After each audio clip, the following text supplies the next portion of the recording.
এবছরও RCB team cup পেল না। কাপ জয়ের লক্ষ্যে নেমে এবছরও ঘরে ফিরতে হবে নিরাশ হয়ে। আমি দোষ দেব আরসিবি টিম ম্যানেজমেন্টকে।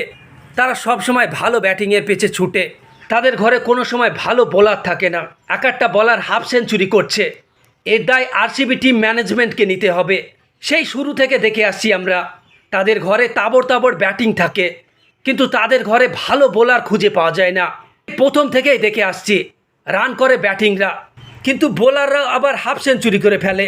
এর দায় কিন্তু আরসিবি টিম ম্যানেজমেন্টকেই নিতে হবে। প্রত্যেক বছর ফ্যানেরা মনে করে এবার কাপ জিতবে, কিন্তু আরসিবি টিম প্রত্যেক বছরই নিরাশ করে। শুরু থেকেই দেখে আসছি আরসিবি টিমের ব্যাটিং, কিন্তু তাদের দলে ভালো বোলার পাওয়া যায় না, তাই না বন্ধুরা? অবশ্যই ক্রেডিট দিতে হবে হায়দ্রাবাদ টিমকে। হেডের সেঞ্চুরিকে ক্রেডিট দিতে হবে, ক্লাসেনের ইনিংসকেও ক্রেডিট দিতে হবে। ঘরের মাঠে আরসিবি টিম এভাবে হারছে, তাদের আলাদাভাবে কিছু ভাবা দরকার। অবশ্যই শেষ পর্যন্ত আরসিবি টিম লড়াই করেছে, ক্রেডিট দিতে হবে দীনেশ কার্তিককে। প্লেয়ারটা 38 বছরে এসে এভাবে বিধ্বংসী ইনিংস খেললো, কিন্তু ফ্যানেদের উদ্দেশ্যে আরসিবি ম্যানেজমেন্টকে কিছু ভাবা দরকার। তাদের ফ্যান ফলোয়িংও কম নেই,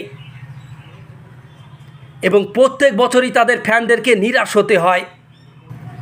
আমার কথা যদি আরসিবি ফ্যানেদের কিছু খারাপ লাগে, তাহলে বন্ধুরা আমাকে ক্ষমা করবে।